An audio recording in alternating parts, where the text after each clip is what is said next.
평범해도 기다리면 쓰임 받습니다 라는 제목으로 하나님의 말씀 증거하도록 하겠습니다. 구약 성경에서 놀라운 능력과 기적을 행하며 하나님께 쓰임 받은 선지자들을 이야기할 때 빼놓을 수 없는 사람이 엘리야입니다. 엘리야 선지자는 열왕기상 17장에서 갑자기 등장합니다. 성경은 엘리야의 족보나 가정, 그의 부모에 대한 정보를 알려주지 않고 있죠. 그가 어느 지파에 속했는지에 대한 직접적인 언급도 없습니다. 열왕기상 17장 1절에 보면 길르앗에 우거하는 디셉 사람 엘리야라고만 소개할 뿐입니다. 길르앗 지역은 정치나 학문의 중심지가 아니었기에 엘리야는 평범한 사람이었을 가능성이 큽니다. 그러나 하나님께서는 이 평범한 엘리야를 통해 하나님의 놀라운 계획을 이루어 가셨습니다. 야고보서 5장 17절에 보면은 엘리야는 우리와 성정이 같은 사람이라고 말씀합니다. 쉽게 말하면 엘리야는 우리와 똑같은 사람이었다는 것이죠. 그러나 엘리야의 삶과 그의 사역을 보면 그는 놀라운 능력을 많이 행했습니다. 하나님께서 엘리야를 초능력자로 만드셔서 그가 기적을 행할 수 있었던 것은 아닙니다. 그는 여러분과 저처럼 우리처럼 이렇게 연약한 사람이었지만 하나님께서 그를 통해 역사하신 것입니다. 성경은 하나님께서 지극히 평범한 사람들을 택하셔서 하나님의 놀라운 일들을 이루어 가신다는 사실을 보여줍니다. 예를 들어 고린도전서 1장 26절부터 29절에 보면 사도 바울이 고린도 교회 성도들에게 이렇게 말합니다.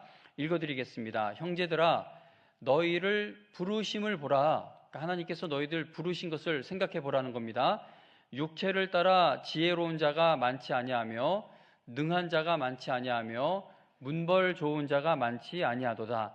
그러나 하나님께서 세상에 미련한 것들을 택하사 지혜 있는 자들을 부끄럽게 하려 하시고 세상에 약한 것들을 택하사 강한 것들을 부끄럽게 하려 하시며 하나님께서 세상에 천한 것들과 멸시받는 것들과 없는 것들을 택하사 있는 것들을 폐하려 하시나니 이는 아무 육체도 하나님 앞에서 자랑하지 못하게 하려 하심이라. 아멘. 하나님께 쓰임받은 사람들 중에는 평범한 사람들이 많습니다. 지금 읽은 이 성경의 말씀처럼 하나님께서 아주 능력 있고 또 높은 자리에 있는 사람을 불러 사용하시기도 하시지만 그보다는 평범하고 연약한 사람들을 택하시고 또 보내시고 부르셔서 하나님의 놀라운 일들을 이루어 가시는 경우가 더 많습니다. 예수님의 12제자도 생각해 보시기 바랍니다. 예수님은 평범한 삶을 살아가던 연약한 사람들을 제자로 삼으셨고 그리고 그들을 통해 신약 시대의 교회가 시작되게 하셨습니다. 성경은 엘리야의 배경에 대해서는 간략하게 소개하고 있지만 그가 살았던 시대에 대해서는 여러 가지를 알려줍니다. 그래서 지금 엘리야가 등장하는데 짧은 말씀이지만 이 짧은 말씀을 통해 엘리야가 어떤 사람인가 이렇게 찾아보면 아마도 엘리야는 아주 평범한 사람이었던 것 같습니다. 이렇게 엘리야에 대한 소개는 간략한데 엘리야가 살았던 이 시대에 대해서는 여러 가지를 알려줍니다. 이스라엘이 영적으로 매우 어두운 상황에 있을 때 엘리야가 갑자기 등장하여 아합 왕에게 하나님께서 전하라고 하신 그 말씀을 전하게 됩니다. 아합은 이스라엘의 왕이 되어 사마리아에서 22년 동안 다스렸습니다. 통일 왕국이었던 이스라엘은 솔로몬의 범죄로 인해 남쪽 유다와 북쪽 이스라엘로 나뉘게 되었고 이후 많은 악한 왕들이 등장하게 됩니다. 자, 그 중에서도 북이스라엘의 악한 왕들의 순위를 한번 매겨보자면 아합 왕은 상위권에 속할 정도로 아주 나쁜 왕이었습니다. 열왕기상 16장 31절에 보시면은 17장 조금 위에 있는 열왕기상 16장 31절에 보면 아합은 느밧의 아들 여로보암의 죄를 따라 행하는 것을 오히려 가볍게 여기며 시돈 사람의 왕 엣바알의 딸 이세벨을 아내로 삼고 가서 바알을 섬겨 예배하였다라고 말씀합니다. 지금 읽어드린 말씀에 보면 느밧의 아들 여로보암의 죄에 대해서 언급을 하는데 이 여로보암이라는 사람이 북이스라엘의 왕이 되었을 때 그는 이스라엘 백성들이 하나님께 예배드리기 위해 남쪽 유다에 있는 예루살렘 성전 찾아가는 것을 막았습니다. 중지시켰습니다. 이제 나라가 둘로 쪼개졌는데 하나님 앞에 제사를 드릴 수 있는 성전은 남쪽에 있는 예루살렘, 유다에만 있으니까 이제 이스라엘 사람들이 이제 절기에 따라 제사를 드리려면 남쪽에 있는 예루살렘으로 내려가야 했는데 이 여로보암 왕이 그걸 막아버린 겁니다. 북이스라엘 백성들이 제사를 드리기 위해 남유다에 있는 예루살렘을 자주 방문하다가 그들의 마음이 남유다로 향하게 되어 결국 반란을 일으키게 될까봐 불안했던 것이죠. 그래서 여로보암 왕은 금송아지 2개를 만들어 베델과 단에 각각 하나씩 두고 이스라엘 백성들에게 이 금송아지가 바로 너희를 애굽에서 이끌어낸 신들이다라고 선언하며 백성들이 그 금송아지를 경배하게 만들었습니다. 하나님께만 드려야 할 경배, 예배를 금송아지에게 드리도록 만든 것은 너무나도 큰 죄였죠. 그런데 아합 왕이 이런 여로보암보다 더 큰 악을 행했다는 겁니다. 아합은 바알을 섬기는 나라의 왕의 딸인 이세벨과 결혼하여 이스라엘이 바알을 섬기도록 만드는 너무나도 큰 죄를 저지르게 됩니다. 아합은 북이스라엘의 수도인 사마리아에 바알 신전을 세우고 제단을 쌓았습니다. 그리고 아세라상을 만들어 바알과 아세라를 섬기는 거짓 선지자들까지 세우게 됩니다. 아합 왕은 이전에 어떤 왕보다 더 악한 일을 행한 것입니다. 이처럼 영적으로 매우 어두운 상태에 있는 그 시대에 이스라엘을 하나님께 돌아오도록 인도해야 한다면 어떤 사람에게 그 사명을 맡겨야 하겠습니까? 우리나라가 큰 위기에 처했다면 우리나라가 어려울수록 정말 실력 있고 유능한 사람이 지도자가 되어야겠죠. 이 시대가 너무나 어두워요. 완전히 백성들이 하나님을 떠나서 우상을 숭배합니다. 그러면 이러한 나라가 하나님께 돌아오도록 인도해야 한다면 어떤 사람에게 이 사명이 맡겨져야 하겠습니까? 매우 중요하고 난이도가 높은 일일수록 능력이 되는 사람을 찾고 찾아 임무를 맡겨야 할 것입니다. 하지만 하나님께서는 내세울 것이 없어 보이는 평범한 사람 엘리야를 선택하셨습니다. 최악의 왕이 다스리는 가장 어두운 시대에 하나님은 너무나 평범한 사람을 선택하셔서 선지자로 세우신 것입니다. 아무리 평범한 사람이라도 각자만의 특징이라는 것이 있죠. 우리가 다 각양각색의 모습으로 여기 있고 상대적으로 더 연약하고 또 어려움 가운데 있는 분도 있고 다 다르지만 그런데 이렇게 예배드리는 우리에게는 각자의 또 신앙의 특징이라는 것이 있습니다. 엘리야도 평범한 사람이긴 했지만 어떤 신앙의 특징을 성경은 분명하게 보여줍니다. 엘리야가 등장하는 열왕기상 17장 1절을 보면 그가 어떤 신앙을 가지고 있는지를 알게 됩니다. 엘리야는 아합 왕을 찾아가서 내가 섬기는 이스라엘의 하나님 여호와께서 살아계심을 두고 맹세하노니라고 선포합니다. 만약 엘리야가 하나님의 살아계심을 확신하지 않았다면 감히 아합 왕 앞에 가서 이렇게 말하지 못했겠죠. 얼마나 무서운 자리입니까? 이 바알을 섬기게 하면서 하나님의 선지자들을 막 찾아내어 죽이는 그런 왕입니다. 엘리야가 하나님이 정말 살아계시다라는 것을 확신하지 못했다면 감히 왕 앞에 가서 이런 말을 하지 못했을 겁니다. 당시 이스라엘 백성은 바알과 아세라를 숭배하며 마치 하나님이 없는 것처럼 살아가고 있었습니다. 다시 말하면 엘리야가 지금 하려는 일을 지원해주고 편들어줄 사람도 없었다는 겁니다. 그들은 풍요로움이 바알과 아세라로부터 온다고 믿었습니다. 백성들이 그렇게 우상을 숭배하도록 인도한 것이 바로 아합과 이세벨이었습니다. 이세벨은 바알 신앙을 퍼뜨리기 위해서 하나님의 선지자들을 찾아내어 죽였지만 그 악한 일을 막아서는 사람이 이 나라에 아무도 없었습니다. 바알은 가짜이고 하나님만이 살아 역사하시는 참된 신이라고 아합과 이세벨 앞에서 말하는 것은 목숨을 걸어야 하는 일이었기 때문입니다. 이 팔레스타인 지역에서 이른 비와 늦은 비 그리고 이슬은 농업과 생존에 있어 필수적인 요소입니다. 아합과 이세벨은 바알과 아세라를 잘 섬기기만 하면 비가 내리고 땅도 기름지게 되어 농사와 목축이 번성하며 자손도 번창할 것이다 라고 가르쳤습니다. 엘리야는 그러한 왕을 찾아가서 내 말이 없으면 수년 동안 비도 이슬도 있지 아니하리라 라고 하나님께서 주신 말씀을 있는 그대로 선포한 것입니다. 엘리야는 자신의 목숨을 걸고 바알을 섬기는 아합과 이세벨에게 정면으로 도전한 것이죠. 엘리야가 이렇게 담대하게 나설 수 있었던 것은 자기 자신의 능력을 믿었기 때문이 아니라 살아계신 하나님을 진심으로 신뢰하고 있었기 때문입니다. 엘리야는 하나님께서 주신 말씀을 선포하면 그 말씀이 반드시 이루어지게 된다라는 그 확신을 가지고 아합 왕 앞에 담대한 모습으로 나아갈 수 있었던 것입니다. 하지만 하나님을 전적으로 신뢰하며 담대하게 사명을 감당하던 엘리야도 하나님의 역사가 이루어지기까지, 하나님의 말씀이 이루어지기까지 기다리는 시간을 견뎌야만 했습니다.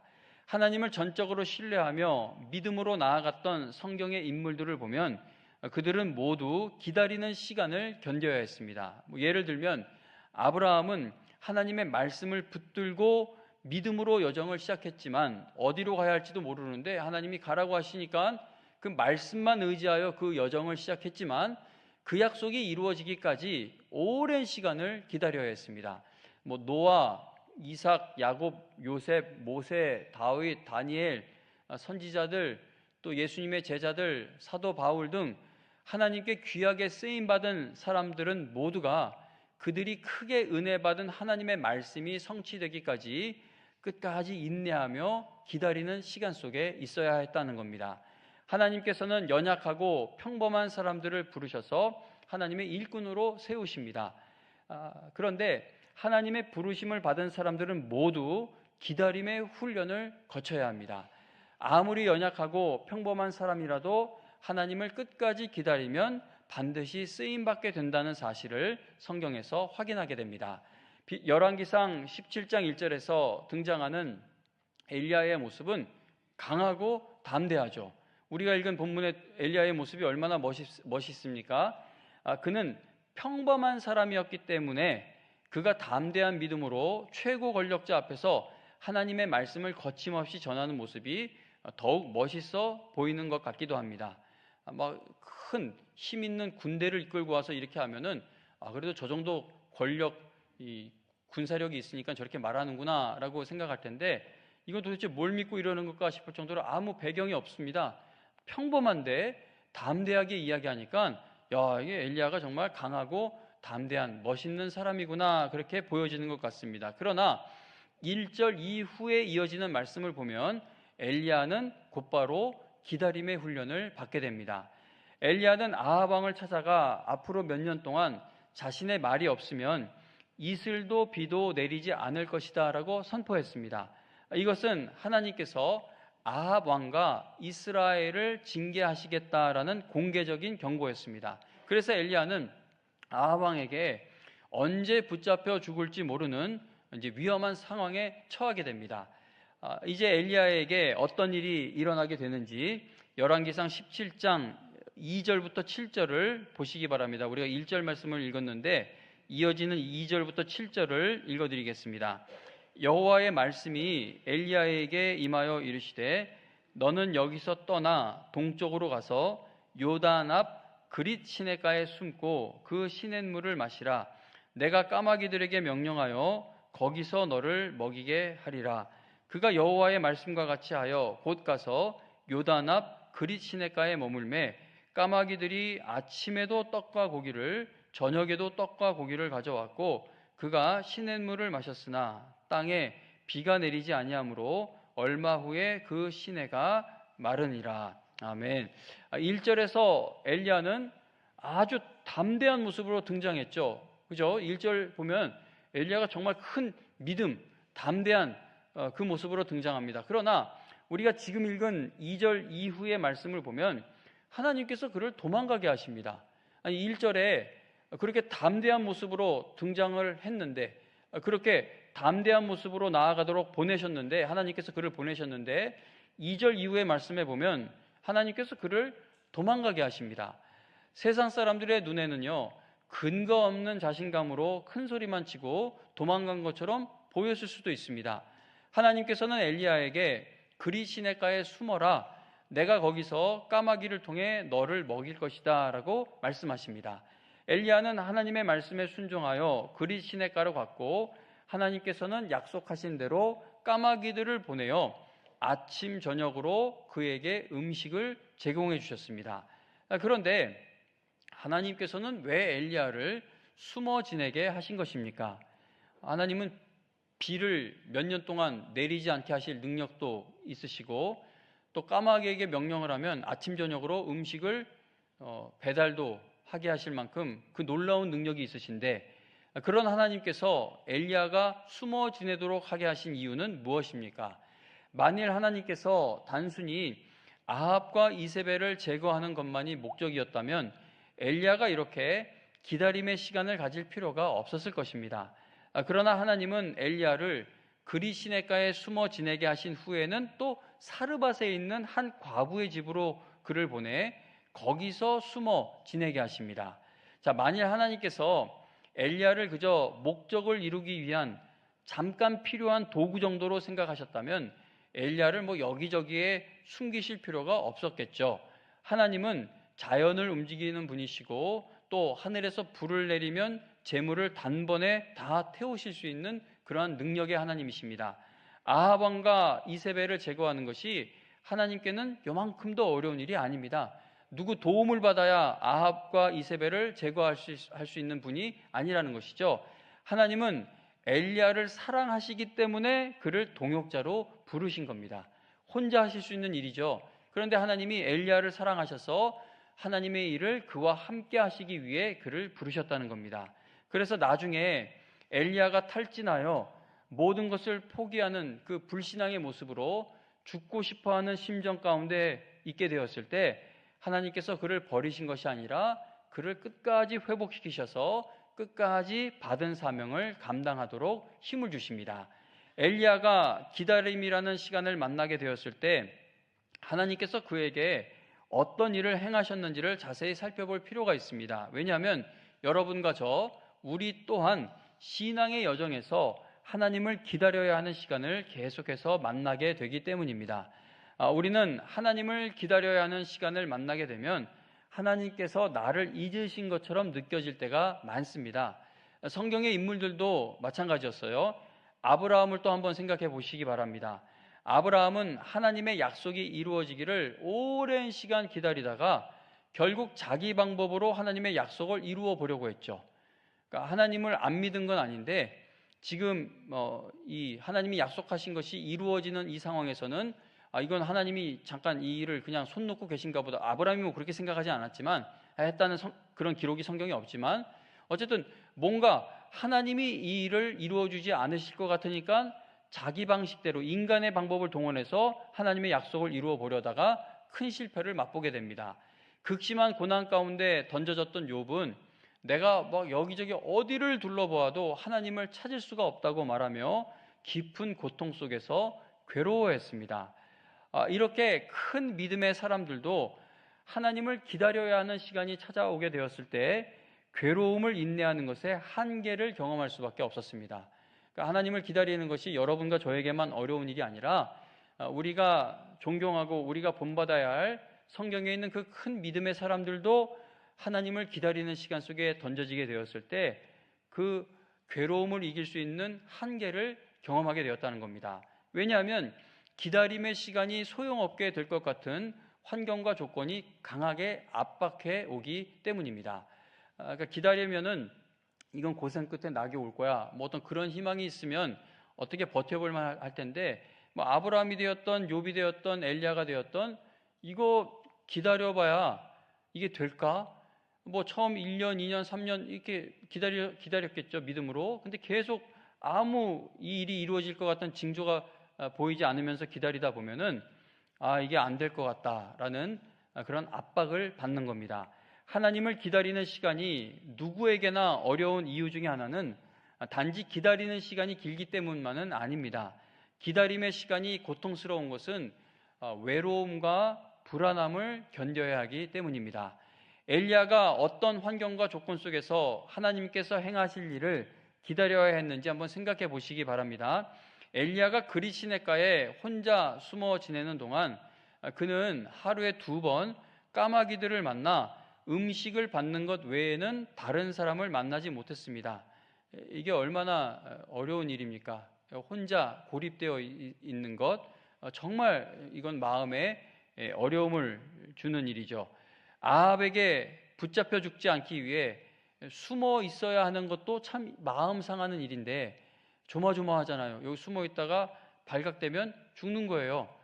그래서 숨어 있는 것도 참 마음 상하는 일인데 이 속상함을 이렇게 좀 나눌 수 있는 사람을 아무도 사람을 만나지 못한 채 고립 속에서 기다려야 했으니 엘리야가 얼마나 외로웠겠습니까? 엘리야뿐만 아니라 많은 믿음의 사람들이 고립과 외로움 속에서 하나님을 기다리는 것을 경험해야 했습니다. 요셉은 형제들에게 완전히 버림받고 아무도 의지할 사람이 없이 종살이와 감옥 생활을 견뎌야 했습니다. 모세는 자신의 목숨을 걸고 사랑하는 동족들로부터 거절당하고 오랜 세월을 광야에서 양을 치며 늙어갔습니다. 욥은 가장 괴로운 시간에 찾아온 친구들로 인해 오히려 철저히 혼자라는 사실을 깨닫게 되죠.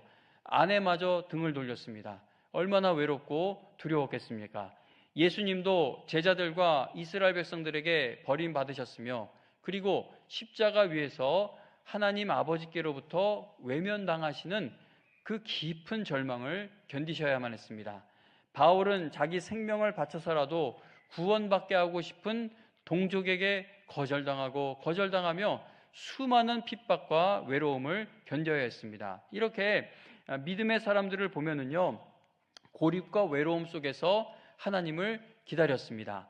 척 스윈돌 목사님의 엘리야 강해 설교집에 보면 그릿 시냇가를 다음과 같이 설명합니다. 읽어드리겠습니다. 그릿 시내의 정확한 위치는 아무도 모릅니다. 하지만 그 명칭이 고립시키다, 잘라내다를 의미하는 차라트라는 동사에서 유래된 것은 분명합니다. 이 동사는 구약 성경에서 다른 사람들과의 관계나 언약의 축복으로부터 고립시키다 또는 나무를 잘라내다와 같은 2가지 의미로 사용됩니다. 스윈돌 목사님은 간단하게 말하면 그릿 시냇가에서 그릿이라는 말에 고립, 잘라냄이라는 뜻이 있다라고 설명한 겁니다. 하나님께서 엘리야를 그릿 시냇가, 즉 고립, 잘라냄 시냇가로 보내셔서 그를 고립시키신 것입니다. 엘리야는 아무것도 할 수 없는 고립된 환경에서 오직 하나님만을 신뢰하며 기다려야 했습니다. 성경에는 엘리야가 그릿 시냇가에서 외로워했다, 두려워했다, 힘들어했다 그런 말씀이 기록되어 있지 않습니다. 성경은 그렇게 말하지 않고 있죠. 그러나 이제 나중에 엘리야가 하나님께 엘리야가 완전히 탈진하고 막 우울감에 빠져 하나님 나 안 됩니다. 난 하나님이 할 사람이 못 됩니다. 나 죽여주세요라고 했더니 하나님이 그를 회복시켜 주시는데 그런데 그렇게 회복되는 과정에서 엘리야가 하나님께 오직 저만 혼자 남았습니다. 오직 저만 혼자 남았습니다라고 거듭 호소하게 됩니다. 그러니까 엘리야가 나중에 하나님 앞에서 하나님 나만 남았어요. 하나님 나만 남았어요. 라고 거듭 말씀드린 것을 보면 엘리야는 하나님을 기다리는 과정에서 고립되어 있는 시간을 통과할 때에 그의 마음이 상했던 것으로 보여진다는 겁니다. 이런 마음이 상한 게 어느 날 갑자기 나타나는 게 아니죠. 이건 마음에 상한 건 이렇게 쭉 축적되다가 어떤 일을 만나게 되었을 때 드러나고 폭발되는데 오직 저만 혼자 남았습니다 라고 하는 것을 보면 이 사역의 초기 시작에서부터 계속 하나님을 기다리는 그 과정 속에서 그 고립의 시간을 통과하며 엘리야의 마음이 조금씩 상했던 것이 아닌가 그렇게 생각해 봅니다. 풀러 신학교의 로버트 클린턴 교수는 영적 지도자 만들기라는 책에서 하나님이 쓰시는 지도자들은 반드시 고립되는 과정을 거치게 된다라고 강조합니다. 성경에서 하나님을 기다린 믿음의 사람들을 보면은요, 그들은 대부분 고립되는 시간을 이겨내야만 했습니다. 요셉, 모세, 다윗, 사도들 등 그들은 모두 고립되는 시간을 견뎌야 했죠. 성경의 마지막 책인 요한계시록은 교회와 성도들이 다시 오실 예수님을 기다려야 한다는 사실을 알려줍니다. 아멘, 주 예수여 오시옵소서, 어서 오세요, 재림하실 예수님을 기다립니다. 요한계시록의 그 메시지를 전하는데, 사도 요한은 유배지에서, 즉 고립된 장소에서 하나님을 기다리는 가운데 계시를 받아 요한계시록의 말씀을 기록하게 됩니다. 엘리야는 괜찮은 환경 속에서 하나님께서 행하실 일을 기다리며 고립되어 있던 것이 아닙니다. 지금 말씀드린 요셉, 모세, 다윗, 사도 요한 다 보면 이게 괜찮은 환경에서 하나님을 기다린 것이 아니라 고립된 환경, 이거 의지할 것이 전혀 없는 환경에서 하나님을 기다렸는데, 엘리야도 마찬가지였죠. 괜찮은 환경에서 하나님께서 행하실 일을 기다리며 고립되었던 것이 아닙니다. 엘리야가 생존하기 위해 꼭 필요한 시냇물마저 다 메말라가기 시작했습니다. 하지만 하나님께서는 엘리야가 하나님을 기다릴 수 있는 다음 장소를 예비해 놓으셨죠. 하나님을 기다리는 성도의 삶이 메마르는 것으로 끝나지 않도록 하나님께서 미리 예비해 두신 은혜가 분명히 있다는 겁니다. 이스라엘 백성이 약속의 땅에 들어갈 날을 기다리며 광야에서 40년 동안이나 생활할 때 그들은 하나님께서 공급하시는 은혜를 날마다 경험했습니다. 광야 생활 40년 동안 그들의 신발과 옷이 해지지 않았습니다. 약속의 땅에 들어갈 날을 기다리는 이스라엘 백성들을 위해 하나님께서 미리 예비해 두신 은혜가 있었기 때문입니다. 하나님께서 엘리야를 그릿 시냇가로 보내실 때에도 까마귀들을 이미 예비해 두셨던 것이죠. 하나님께서 우리를 기다림 속에서 훈련시키실 때 우리가 전혀 생각하지 못한 방법으로 계속 공급해 주시는 은혜가 있다는 겁니다. 하지만 우리는 하나님께서 무엇을 예비해 두셨는지 알지 못하고, 또 하나님께서 인도해 가시는 방법이 내 생각과 다를 때가 많기 때문에 너무나도 불안한 마음으로 하나님을 기다리게 될 때가 많습니다. 그러나 하나님을 끝까지 기다려보면 하나님께서 정말 특별한 방법으로 우리를 돌보아 주시는 것을 체험하게 됩니다. 저도 지금까지 살아오면서 하나님을 깊이 만나는 경험을 했던 순간들을 돌아보면 그릿 시냇가와 같은 철저하게 고립된 장소에서 하나님을 기다려야 했을 때였습니다. 하나님께서 지금의 이 어려운 일, 이 고통스러운 일을 어떻게 해결해 주실지를 알았기 때문에 하나님을 기다렸던 것이 아닙니다. 또는 내가 이거 해낼 자신이 있어, 해볼 만해 라는 어떤 자신감이 있어서 하나님을 제가 기다렸던 것도 아닙니다. 무엇을 해야 할지 정말 모르겠고 도망가고 싶은 마음이 계속 내 마음 한 곳에 있었지만 하나님께서 나를 보내신 곳이 여기이니 하나님께서 행하실 일을 계속 기대하며 그냥 기다린 겁니다. 계속 기다리다 보니 하나님의 은혜를 새롭게 간증할 수 있는 일들이 쌓이게 되었습니다. 그래서 하나님을 계속 기다릴 힘을 얻어가고 있습니다.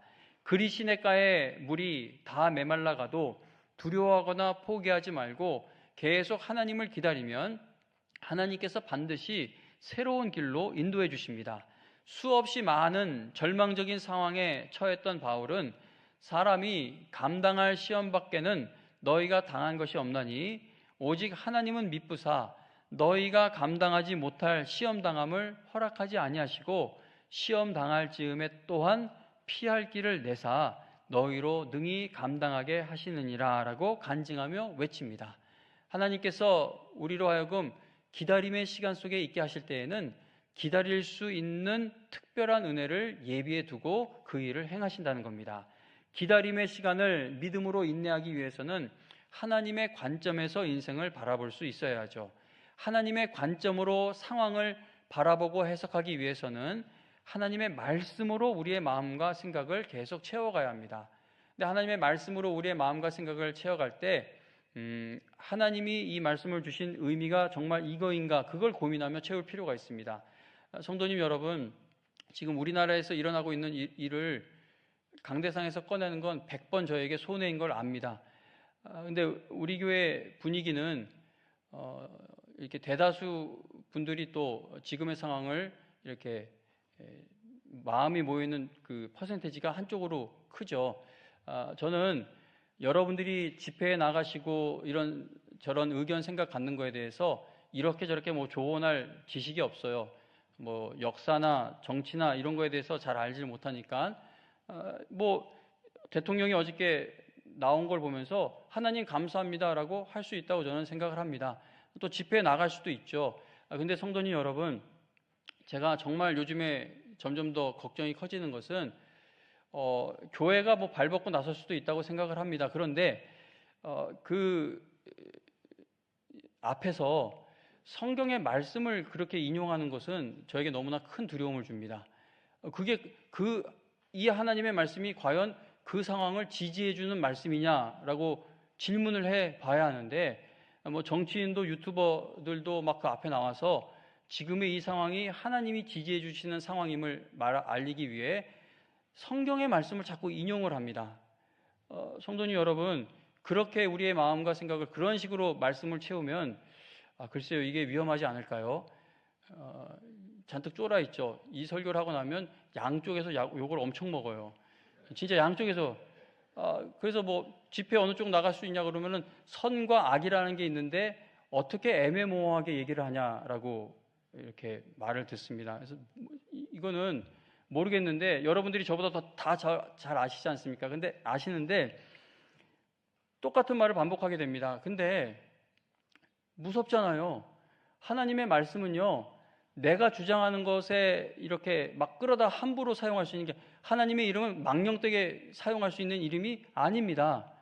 그래서 이거는 집회 나간 분들 막 면박 주게 하는 말씀이 절대 아니에요. 뭐 또 다음 주에 뭐가 있으면 나가시고 그거 기독교인의 자유이고 또 신앙의 양심에 따라 행동하면 되죠. 그러나 거기서 하나님의 말씀을 그렇게 막 사용할 때에 그건 우리가 좀 한번 심각하게 고민을 해보자는 겁니다. 만약에 여러분들 마음을 다해 지지하고 있는 그 일이 법원에서 반대되는 판결을 내리면 그래도 세상 끝난 사람처럼 무너지지 마시기 바랍니다. 그건 신앙인의 모습이 아니죠. 하나님께 소망을 두고 있는데 하나님이 무너지지 않으면 우리의 마음도 무너지지 않는 것이 마땅합니다.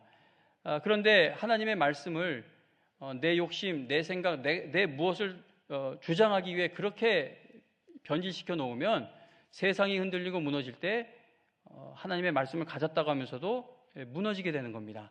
하나님의 관점, 오해가 없으시길 바랍니다. 이게 겁이 나지만 하나님의 말씀을 그렇게 계속 사용하는 게 너무 저는 우려스러워서 이 말씀을 잠깐 드렸는데, 하나님의 관점으로 상황을 바라보기 위해서는 하나님의 말씀으로, 하나님이 의도하시는 바대로 그 말씀을 우리의 마음과 생각을 계속 말씀으로 채워가야 합니다. 지금 점점 메말라가고 있는 그릿 시냇가 앞에 홀로 서 계십니까? 우리를 끝까지 인도해 가시는 하나님을 끝까지 기다리실 수 있기를 바랍니다. 하나님께서는 엘리야를 그릿 시냇가라는 고립된 장소로 보내셔서 그를 기다림 속에 두셨습니다. 이게 얼마나 힘든지 여러분 아시지 않습니까? 저보다 더 하나님을 기다리시는 일들이, 간절하게 기다리시는 일들이 있으실 거고, 저보다 더 정말 처절한 고립의 시간을 거쳐오신 분들, 아니면 지금 그러한 시간에 있는 분들도 계실 줄로 압니다.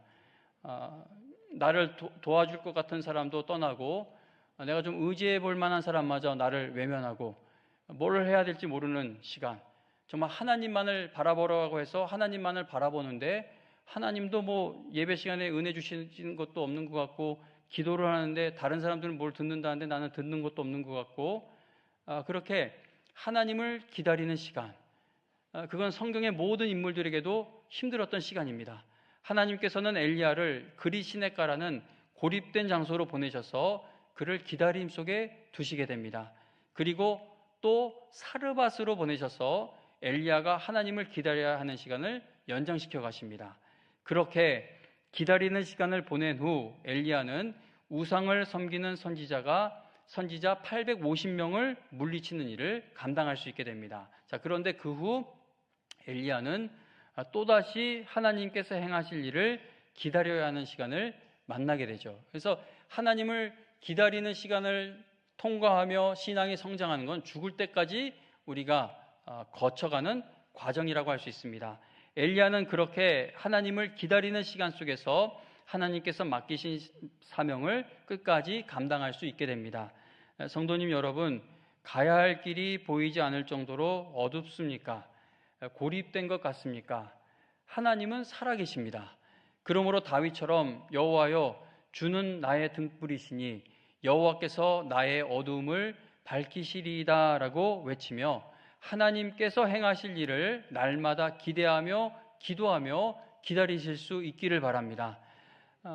나라 걱정이 심히 되신다고 하더라도 하나님께 소망을 두고 우리가 기다리는 교회와 성도가 될 수 있기를 바랍니다. 하나님은 그리 시냇가에서 엘리야를 날마다 먹이셨어요. 그리고 시냇물이 메말라 버렸을 때 엘리야를 다음 장소로 인도하셨습니다. 하나님의 인도하심이 이래요. 이게 그래서 기다리는 입장에서는 미치겠는 거예요. 이게 시냇물이 메말라 갈 때 걱정하지 마. 어느 정도 요만큼 메말랐을 때 다음 장소가 있다 알려주시면 되는데 끝까지 안 알려주세요. 이스라엘 백성도 광야에서 겪었던 불안감이 바로 그런 거죠. 하나님을 기다리는 엘리야가 가야 할 길을 하나님의 방법대로 끝까지 인도해 주신 그 하나님께서 여러분들 또한 끝까지 책임져 주실 것입니다. 고립된 곳에 나 혼자 있는 것처럼 느껴져도 하나님께서 날마다 나에게 보내주시는 까마귀들이 분명히 있습니다. 고립된 시간에 있을 때 하나님이 자꾸 나를 버렸다고, 하나님이 나를 외면한다고 생각하는 경우가 많은데, 근데 하나님 앞에 고요히 잠잠히 겸손히 이렇게 엎드려 보면 하나님께서 그래도 내가 믿음을 유지하고 믿음으로 나아갈 수 있도록 날마다 하나님이 보내주시는 까마귀들이 있다는 겁니다. 하나님은 우리가 고립된 장소에서 메말라 죽도록 절대 버려두지 않으시고 날마다 은혜를 베풀어 주십니다. 아무리 연약하고 평범해도 하나님을 기다리는 성도는 하나님께 반드시 쓰임받게 됩니다. 여러분 모두 하나님의 은혜를 바라며 하나님의 은혜를 기대하며 하나님께서 나에게도 복 주시고 은혜 베푸시기를 간구하셔서 하나님께서 주신 사명을 이루어가는 일에 끝까지 쓰임받는 큰 복을 받게 되시기를 주님의 이름으로 축원합니다.